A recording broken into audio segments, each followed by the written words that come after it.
ఏ రోజైనా నా మాట వినకుండా ఉంటారేమో అని అనుకుంటారు సార్ అనుకుని చెప్పి అంటాడు. లేదు సార్, మీరు ఏదైనా చెప్పండి చేస్తా అంటాడు. చెప్పండి సార్ చేస్తాను అంటాడు. మీరు ఏది చెప్పండి నేను చేస్తాను. సార్కి ఇప్పుడు కూడా టెస్ట్ చేయలేదు సార్. మీరు 500 PV అని చెప్పి మీరు గ్రూప్లో వేస్తారు కదా, 500 PV అని చెప్పి నేను రెగ్యులర్గా చెక్ చేస్తాను. ఆల్మోస్ట్ 6 సంవత్సరాల నుంచి చెక్ చేస్తున్నా.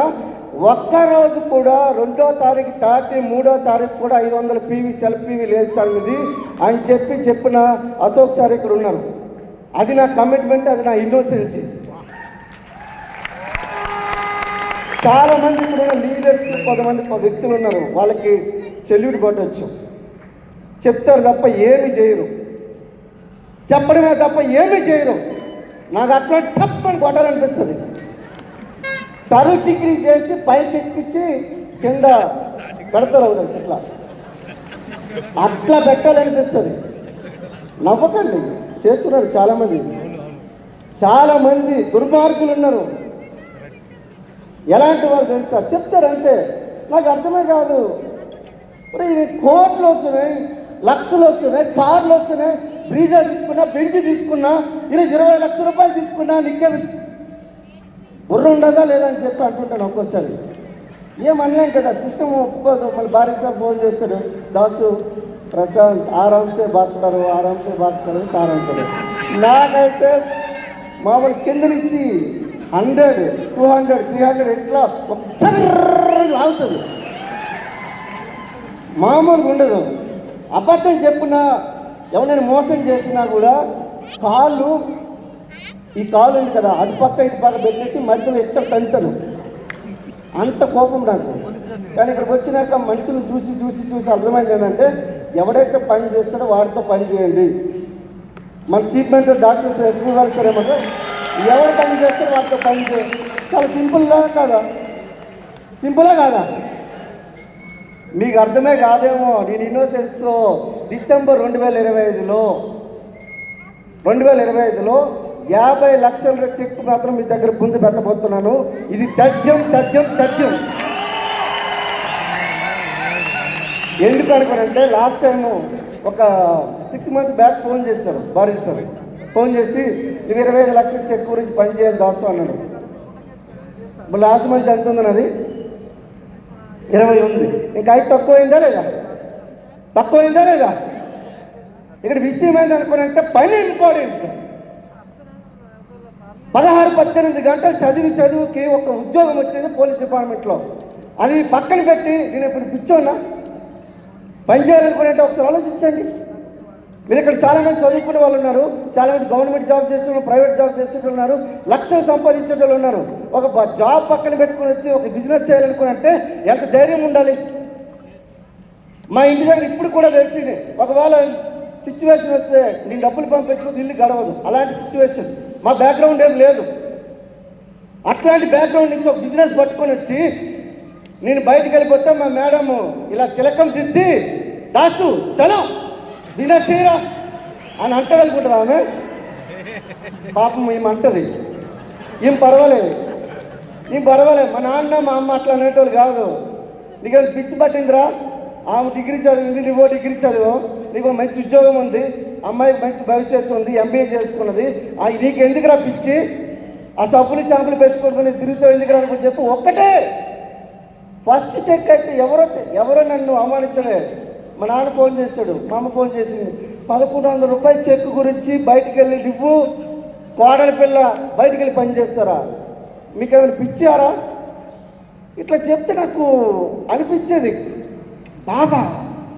1100 గురించి నేను పనిచేసేది కాదు కదా. నాకు ఒక రోజు బెంచ్ ఉంటుంది, నాకు ఒక బంగ్లా ఉంటుంది, నాకు ఒక ఎకరాల కొద్ది భూమి ఉంటుంది. నేను చెప్తాను కదా, ఈరోజు 20 కంపెనీల్లో నేను ఈరోజు షేర్స్ కొన్నాను. టాప్ కంపెనీస్లో ఈరోజు 20 కంపెనీస్లో కొన్నాను నేను. అర్థమవుతుందా? ఈరోజు నా డ్రీమ్ 2025 డ్రీమ్ వచ్చేసరికి మినిమం 10 ప్రాపర్టీస్ కొనాలి. నా డ్రీమ్ 10 ప్రాపర్టీస్.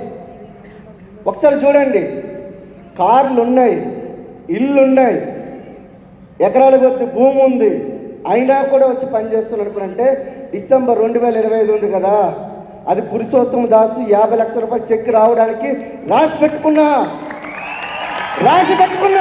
కొడతా. నేను చెప్పడం కాదు, నా గోడలు చెప్తాయి, మా ఇంటి గోడలు చెప్తాయి, వెళ్ళి అడగండి. మా ఇంటి గోడలు మాట్లాడితే మీతో పురుషోత్తమ దాస్ ఏం చేయబోతున్నా, పూర్ణ ఏం చేయబోతుందని చెప్పి సార్ కోర్ చేయండి. ఏందో సార్ ఇవన్నీ ఏడైతే ఏడైతే సార్ ఇవన్నీ. ఒరే నాయన, నువ్వు ఆడా కాదు మగ కాదు, అలా తేడా కూడా కాదు. ఏడ సార్ ఇవన్నీ ఏడా? నేనన్నా 2 చేతుల్లో వచ్చి బిజినెస్ చేస్తున్నాడు అనే మీకేం పోయే కాలం రాడా అని చెప్పినా నేను అంటా. ఒక్కోసారి అంటా బాధకి మనసులో, బయటకు అన్నామంటే మళ్ళీ గోపీళ్ళు మళ్ళీ ఇమీడియట్గా ఏం చేస్తారు, అప్లైన్ కంప్లైంట్ చేస్తారు. సార్ దాస్ సార్ ఎట్టన్నాడు అట్టన్నాడు. ఎందుకు అనుకున్నంటే జీవితం చాలా చిన్నది. ఒక ఆయన 3 లక్షల అప్పు గురించి సూసైడ్ చేసుకుని చచ్చిపోయాడు. ఒక స్టార్ డైరెక్టర్ ఇక్కడ మనకు 3 లక్షల అప్పు. ఎవరికి ఎంత ప్రాబ్లం ఉంటుందో తెలియదు మనకి. ఇక్కడ పని చేయడం అనేది ఇంపార్టెంట్. ఈ శరీరం ఉంది కదా, ఏం చేస్తాం ఈ శరీరం? ఈ శరీరాన్ని నీ శ్వాస ఆగిపోతే చచ్చిన చేపతో కూడా కొద్ది డబ్బులైనా వస్తాయేమో చచ్చిన చేపకి, కానీ ఈ శరీరానికి కూడా రాదు. ఇలాంటి శరీరాన్ని తీసుకుని మీరు మార్కెట్లో ఏం అమ్మలేరు. అమ్మగలుగుతారా? ఈ శరీరం దేనికి పనికిరాదు. శ్వాస ఉన్నంత వరకే పోరాడు, శ్వాస ఉన్నంత వరకే యుద్ధం చెయ్యి. యుద్ధం ఎవరితో చేయాలి తెలుసా? నీతో నువ్వు చేయాలి, బయట ఎక్కడో కాదు. నీ శరీరంలోనే చాలా రకాల నెగిటివ్స్ ఉంటాయి. ఒకరితో సరిగ్గా నువ్వు కలిసి సాంగత్యం చేయలేవు, హార్మోని ఉండదు. కొంతమందికి ఎవరు చూసినా కూడా ఎగతాళి చేయాలనిపిస్తుంది. ఎవరికి అనుకునంటే ఈ పేదవాళ్ళకి ఉండదు, ధనవంతులకు ఉండదు, మధ్య తరగతి మనోళ్ళకే. సార్ నాకు అనిపిస్తుంది, ఎవరైనా బుద్ధి నీది సక్రంగా ఉండదు అనుకుంటే ఇందులో ₹1,00,000 రావడం చాలా easy, simple. Go getter crown club 3 స్టెప్లో ₹1,00,000 సంపాదించవచ్చు. ఈ 3 స్టెప్లు చేయలేమా? ఆల్రెడీ మీకు ఆల్రెడీ సక్సెస్ ప్రిన్సిపల్ ఇచ్చేసింది. సార్ కోర్ చేయాలంటే సార్ నేను ఎవ్రీ మంత్ 5,000 అమ్మాలి. 5,000 అమ్మాలా సార్? నేను ఇప్పుడు బిజినెస్లోకి వచ్చినాక గడ్డం తీసుకుంటున్నా. ఈ బిజినెస్లోకి వచ్చినాక బ్రష్ చేస్తున్నా, ఈ బిజినెస్లోకి వచ్చినా బో తింటున్నా అనేటోళ్ళు ఎవరైనా ఉన్నారు ఇక్కడ? మరి మీ ఇంట్లో మీరు వాడడానికి 5,000 నాకు ఖర్చు అవుతున్నా, 10,000 ఖర్చు అనుకోనంటే ఇవి ఏడా బిజినెస్ చేస్తావు? ఏడా బిజినెస్ అవుతుందా? 5-10,000 అమ్మలేవు, కానీ 5,000 కోట్ల కంపెనీ ఎట్లా హ్యాండిల్ చేస్తావు నువ్వు? 5,000 కోట్ల అమ్మలేవు, 5,000 కోట్ల కంపెనీ ఎట్లా హ్యాండిల్ చేస్తావు? ఈరోజు గవర్నమెంట్ పిలిచి ఇందిరాగాంధీ స్టేడియంలో నాయన మీరు బాగా పనిచేస్తున్నారని చెప్పి లైఫ్ టైం అచీవ్మెంట్ అవార్డు ఇవ్వబోతుంది మన 3 లేడీస్కి. ఇక్కడ అర్థం చేసుకోండి. నేను గవర్నమెంట్లో చూడండి 14 సంవత్సరాలు పనిచేసిన. IPC, CrPC, IEA Indian evidence act మీద, ఐపీసీ మీద ఇప్పుడు ఆల్రెడీ చట్టాలు మారిపోయినాయి. దాని మీద 14 సంవత్సరాలు చేసిన. నాకు ఒక్కడే తెలుసు, ఏం తెలుసు అంటే పని. హార్డ్ వర్క్ సబ్స్టిట్యూట్ లేదు. ఈ భూమి మీద హార్డ్ వర్క్ సబ్స్టిట్యూట్ లేదు. మీరు ఏ పని చేస్తే అదే రిజల్ట్ వస్తుంది. సార్ నేను ఎక్కడ పుట్టుంటే నాకు డబ్బులు వచ్చి ఉండేవా, ఇక్కడ పుట్టి ఉండకపోతే నేను డబ్బులు వచ్చి ఉండేవాదు. నేను ఆడపిల్లనైతే నేను పని చేసి ఉండేవాడిని, మగపిల్లనైతే పని చేసి ఉండేవాడిని. నేను ఆంధ్రాలో కాకుండా తెలంగాణలో పుట్టి బాగుండేది, తెలంగాణలో కాకుండా దుబాయ్లో పుట్టి బాగుండేది, దుబాయ్లో కాకుండా నేను ఢిల్లీలో పుట్టి ఉంటే బాగుండేది. ఇట్లాంటి వదిలేయండి. పని మాత్రమే. ఇన్నోసెన్స్ ఎట్లా ఉంటుందో తెలుసా? వీరబ్రహ్మేంద్ర స్వామి మీకు తెలుసో తెలీదో, నాకైతే తెలుసు. ఎందుకంటే మొన్న ఆ యొక్క దేవాలయాన్ని సందర్శించుకున్నాను. ఆయనకు ఒక శిష్యుడు ఉండేవాళ్ళు, వీరబ్రహ్మేంద్ర స్వామి, సిద్ధ ఆయనకు చెప్పి ఇన్నోసెన్స్గా పనిచేస్తే ఎలా రిజల్ట్ వస్తుందో చెప్తా చూడండి. ఆయన ఏం చేస్తాడు అనుకున్నంటే అందరి శిష్యులు ఆయన మీద ఒక అవమానించేటోళ్ళు. సార్ ఎందుకు మీరు ఎక్కువ ఈ సిద్ధుల్ని ఎందుకు బాగా నమ్ముతున్నారు? ఇలాంటి వ్యక్తిని మీరు నమ్మితే మీకు మంచిది కాదనుకో చెప్పి శిష్యులు సలహాలు ఇచ్చేటోళ్ళు అనుకునంటే అప్పుడు వీరబ్రహ్మేంద్ర స్వామి అనేటోడు, ఎందుకు నీ సిద్ధుని ఎక్కువ నమ్ముతాను మీకు చూపిస్తాను అని చెప్పి ఇలా దారంటే నడుచుకుంటూ వెళ్తే అక్కడ కుక్క చచ్చిపోయి ఉంటుంది. ఆ కుక్క చచ్చిపోతే అక్కడ అందరూ చూస్తారు వాసన ఒకటే వాసన, అబ్బా ఏం వాసన అని చెప్పి ఒకటే వాసన అంటారు. అయితే వీరబ్రహ్మేంద్ర స్వామి అందరూ పిలుస్తాడు, ఇక్కడే మీ యొక్క నిజాయితీ నేను చూస్తాను, మీ భక్తిని చూస్తాను, మీలో ఉన్న ఎంత విశ్వాసం నా మీద ఉందో చూస్తాను నాకు చెప్పి అంటాడు. అవునా సరే అని చెప్పి అక్కడ ఆపిన తర్వాత అక్కడ కుళ్ళిపోయిన ఏదైతే కుక్క శవం ఉందో ఆ శవము మీరు తినండి అని చెప్పి అందరికీ చెప్తాడు. అందరికీ చెప్పేసరికి ఒక్కడు వెళ్ళడు, ఒక్కడు తినడానికి వెళ్ళదు. ఎందుకు? కంపు ఎవడైనా వెళ్తాడా? వెళ్ళడు కదా. సో ఒక సిద్ధుడికి చెప్పారు మీరు వెళ్ళండి అనుకునంటే, సిద్ధుడు ఇమీడియట్గా వెళ్ళి ఏం చేస్తాడు అనుకునంటే ఆ స్వామి అనుకో చెప్పి పాదాలకి నమస్కారం చేసుకుని వెళ్ళి తింటుంటాడు. ఆ కుక్క మాంసం ఏదైతే ఉంటే తింటుంటాడు. తినేసరికి అందరూ ఎవరే కుళ్ళిపోయిన కుక్క మాంసం తింటుండే అనుకో చెప్పి ఒకటే అనుకు నవ్వుతున్నాడు. కానీ యాక్చువల్గా ఆయన గురువుకి ఎప్పుడైతే నమస్కారం చేసుకుని అక్కడికి వెళ్ళేసరికల్లా అవి పలు రకాల పండ్లు, అవి రకరకాల పండ్లు అయిపోయినవి.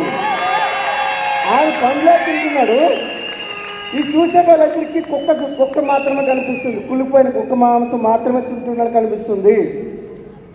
మీకు ఇక్కడ కూడా చాలామంది సిద్ధులు ఉన్నారు, అలాగని చెప్పే విశ్వాసం లేని ఇక్కడ దిష్టిబొట్టులు కూడా ఉన్నారు. అర్థమవుతుందా? ఇక్కడ చాలామంది సిద్ధులు ఉన్నారు, వాళ్ళందరూ ఫస్ట్ రోజు సెకండ్ రోజు వచ్చి పాస్ వచ్చి లక్షలు సంపాదించారు. ఆల్రెడీ కూర్చున్న వాళ్ళు కూడా ఉన్నారు.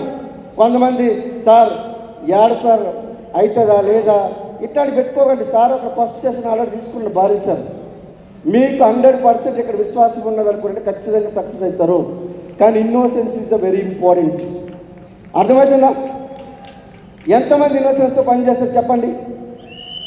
అలాగే ఉండండి. అందరూ ఉన్నారా? సరే ఎంతమంది స్వర్గం కావాలి? అలాగే కావాలి. స్వర్గం అందరికి కావాలా? మరి ఎంతమంది సావడానికి సిద్ధంగా ఉన్నారు? స్వర్గం కావాలంటే చావాలి కదా. ఇదేరా నాయన వెస్టీజ్లో ఇన్నోసెన్స్, అమాయకత్వం.